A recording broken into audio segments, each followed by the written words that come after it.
yang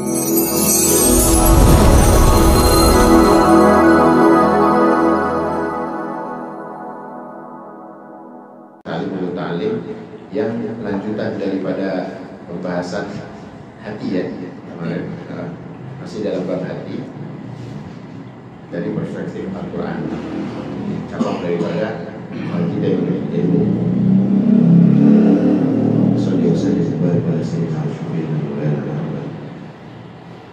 Kemarin kita sebelum mengakhiri tentang hati itu, ayat yang menyebutkan bahwa barang siapa yang bersumpah dengan hati, itu akan dianggap sumpah itu oleh Allah Subhanahu wa Ta'ala. Jadi kalau ada sengaja dia mengucapkan sesuatu dengan hati, nah ini repot, bahaya, karena Allah akan menganggap itu. Dan kalau dia tidak menyebutkan dengan hatinya atau tidak disengaja, maka Allah Maha Pengampun dari itu. Jadi makanya kita disuruh untuk hati-hati berkaitan dengan ucapan. Kalau dia berangkat ucapan itu dari hati, maka itu akan berat timbangannya. Jadi hati orang yang beriman itu responsifnya itu dengan apa yang didengar. Orang kalau orang beriman, apa yang dia dengar itu respon. Ya, respon misalnya kalau mendengar ayat, respon misalnya kalau lagi dengerin hadis, lagi dengerin majlis. Orang yang beriman, iman itu kan letaknya ya, respon hati dan imannya itu spontan. Dikasihnya gitu ya? Ya, dikasih seperti itu. Karena Allah berfirman di dalam Al-Quran mengatakan, Innamal mu'minuna alladziina idza dzukirallahu wajilat qulubuhum wa idza tuliyat 'alaihim ayatuhu zadatuhum imanan wa 'ala rabbihim yatawakkalun. Surat Al-Anfal. Sesungguhnya orang-orang yang beriman ialah mereka yang bila disebut nama Allah gemeter hatinya. Dan apabila juga dibacakan ayat-ayat bertambah imannya. Dan hanya Allah tempat kembali dan bertawakal. Jadi kita yang lihat respon orang kalau lagi ngedenger ayat, ngedenger kalimat-kalimat yang berasal dari wahyu, berasal dari hadis, itu beda. Respon iman itu punya setrum sendiri, spontan. Misal, ente punya rumah itu lagi dirampok, lagi didatang, itu responnya cepat. Cuma kira-kira itu respon iman apa respon khawatir? Nah, itu. Bagian dari respon itu sifat spontanitas. Ya.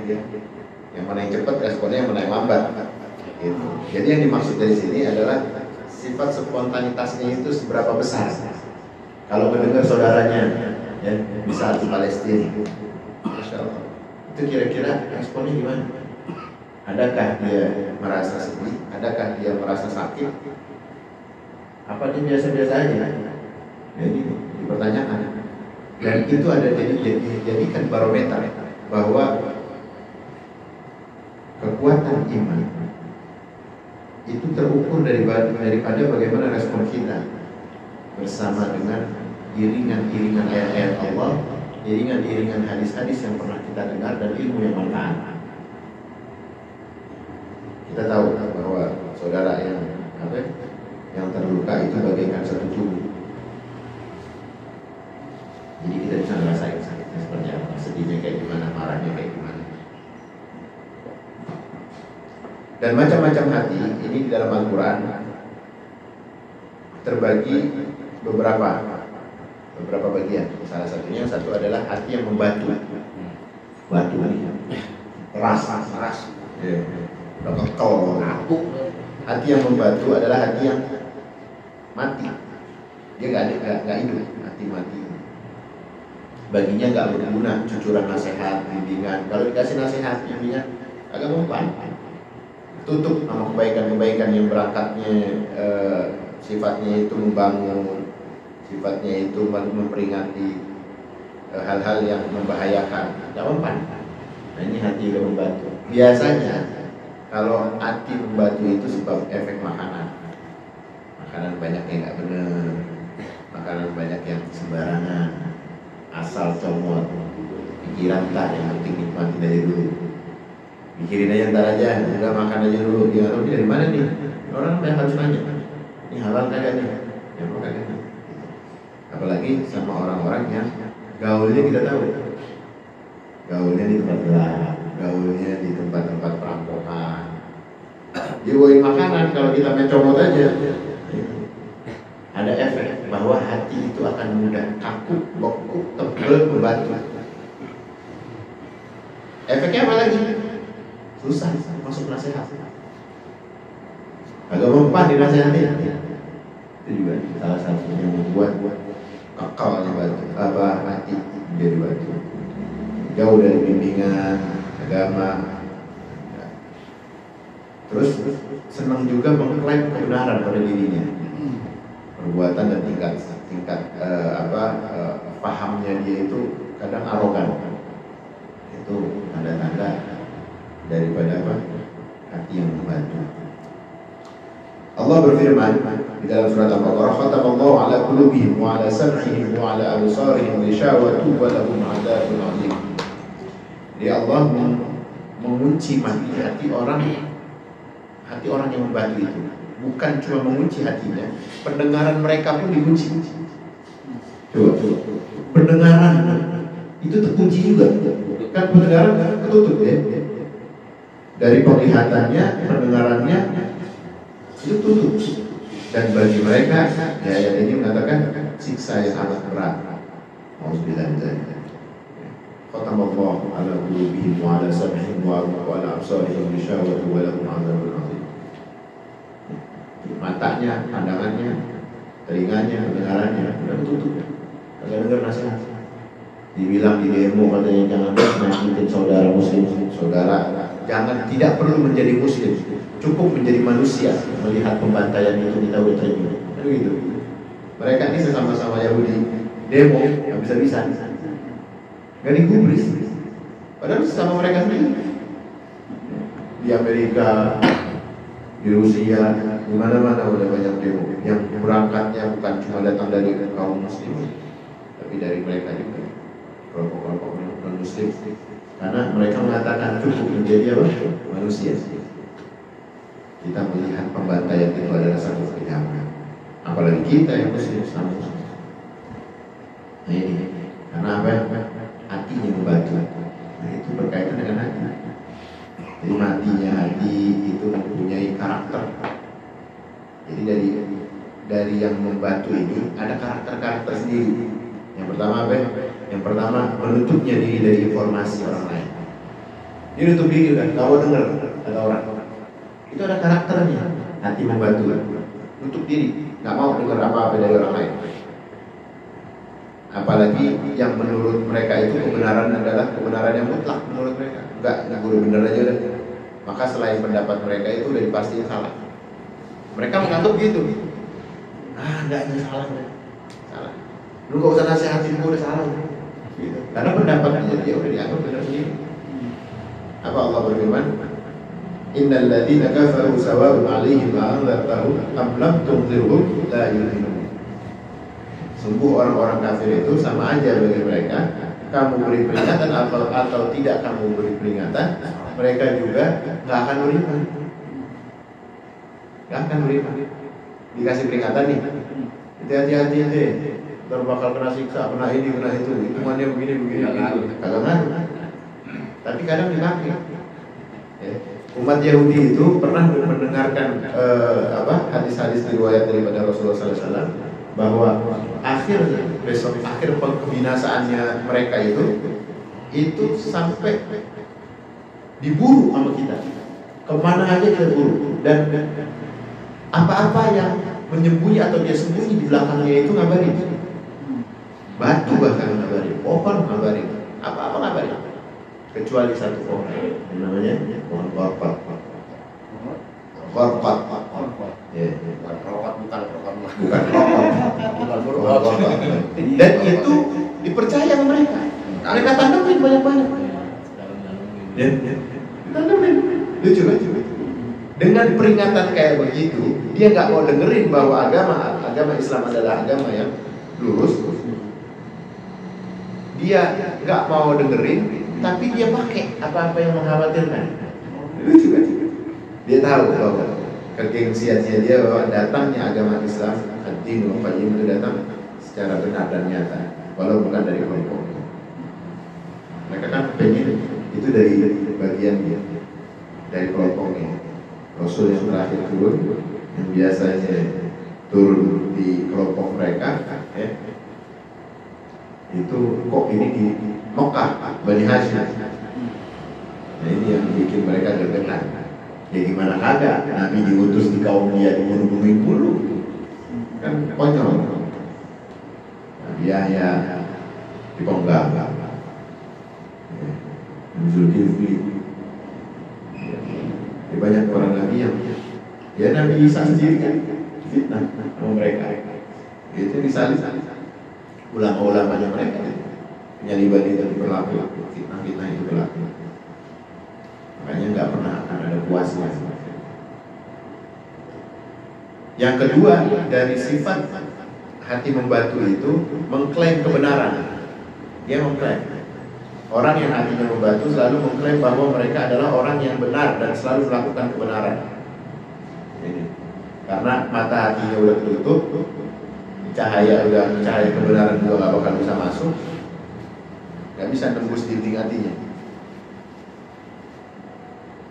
Allah berfirman di dalam surat Al-Hajj, "Afalam yasiru fil ardi fatakunu lahum qulubun yaqiluna biha aw adhanun yasma'una biha fa innaha la ta'mal absar walakin ta'mal qulubul lati fis sudur."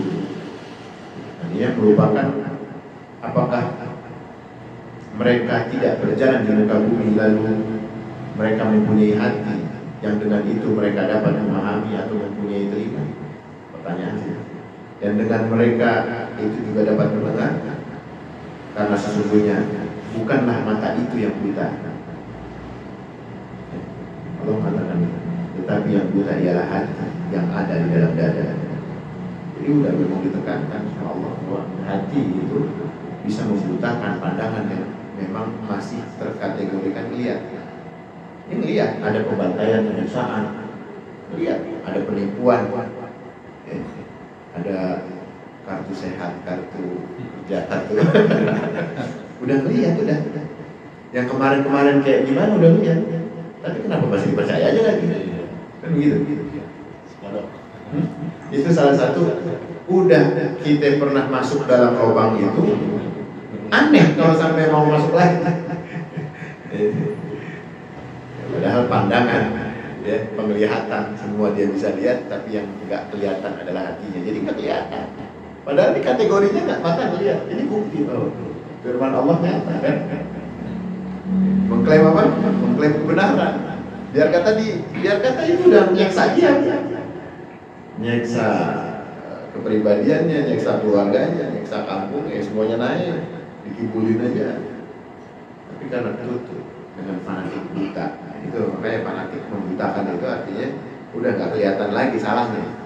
Pengklaim kebenaran itu adalah mutlak menurut mereka. Ini ciri yang kedua, hati yang membantu tadi. Dan Allah juga berfirman di dalam surat Al-Baqarah, wa idza qila lahum la tusidu fil ardi qalu innama nahnu muslihun. Katakan kepada mereka, janganlah kamu membuat kerusakan di muka bumi. Mereka menjawab, sesungguhnya kami orang-orang yang mengadakan perbaikan. Jadi mereka tuh mengklaim bahwa diri mereka ini lagi pengen baik-baik. Udah diperingatkan. Bila dikatakan kepada mereka, jangan kamu berbuat kerusakan di muka bumi, mereka enggak nganggap merusak. Enggak, kami lagi pengen memperbaiki ini. Bilang udahlah, jangan bikin manuver-manuver lagi. Yahudi ini, kamu pengen benar-benar memperbaiki hubungan perdamaian. Kalau di kita enggak, kita pengen hal yang luar biasa nih, jangan ibu kota numpuk misalnya. Akhirnya diklaimlah kebenaran itu dengan utang, ya. Menjual sana sini, yang madorotnya jauh lebih banyak. Padahal mah kalau memang udah waktunya siap, kita rakyat, masyarakat bakal urunan juga bisa. Kalau emang betul-betul apa yang diperjuangkan oleh pemerintah kita adalah satu kejujuran, ya, mengemban amanah dengan baik, rakyat dukung sendiri, nggak usah pakai suruh dikelabuin, ya, manuvernya luar biasa, muter-muter karena ada unsur-unsur nepotisme. Jadi bahaya sih. Jadi mereka malah menganggap dengan perusahaan itu kami nggak rusak. Surat Al-Baqarah yang mengatakan apa? Dia mengatakan orang-orang yang mengadakan perbaikan. Dan mereka yang hatinya membantu itu juga mereka nggak sadar bahwa diri mereka itu lagi berusaha, nggak sadar. Makanya ayat itu menjadikan bukti Allah berfirman dengan kata-kata, dengan firman yang nyata. Jadi perbuatan merusak namun karena pandangan hidupnya yang materialistis, hedonis, dan kapitalistik, serba instan, ini membuat apa? Mereka berani mengorbankan masa depan untuk kenikmatan sejenak di hari ini. Jadi untuk kenikmatan utang untuk sekarang apa? Urusan ntar rusak bayar utang ya ntar tekan dengan riba, ntar urusannya itu kita nggak ada. Gitu. Alhamdulillah, ini terjadi semua apa yang Allah peringatkan kepada kita. Yang ketiga dari sifat hati membatu itu adalah tidak mampu memfungsikan hati secara cerdas. Nah ini juga hatinya membatu ini, hati itu belum bisa difungsikan dengan keadaan cerdas. Orang yang hatinya mati pada hakikatnya hanya menjalankan hidup dengan insting aja. Instingnya apa? Insting yang bukan pakai akal. Allah berfirman, walaqad darabna li jahannama katsiran minal jinni wal ins lahum qulubun yafqahuna biha wa lahum a'yunun la yubsiruna biha wa lahum adhanun la yasma'una biha ulaika kal an'ami bal hum adall wa ulaika humul ghafilun.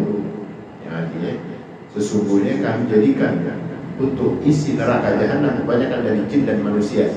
Mereka mempunyai hati tetapi tidak dipergunakan untuk memahami ayat-ayat Allah, dan mereka mempunyai mata tetapi tidak dipergunakan untuk melihat tanda-tanda kuasa Allah, dan mereka mempunyai telinga tapi tidak dipergunakan untuk mendengarkan ayat-ayat Allah.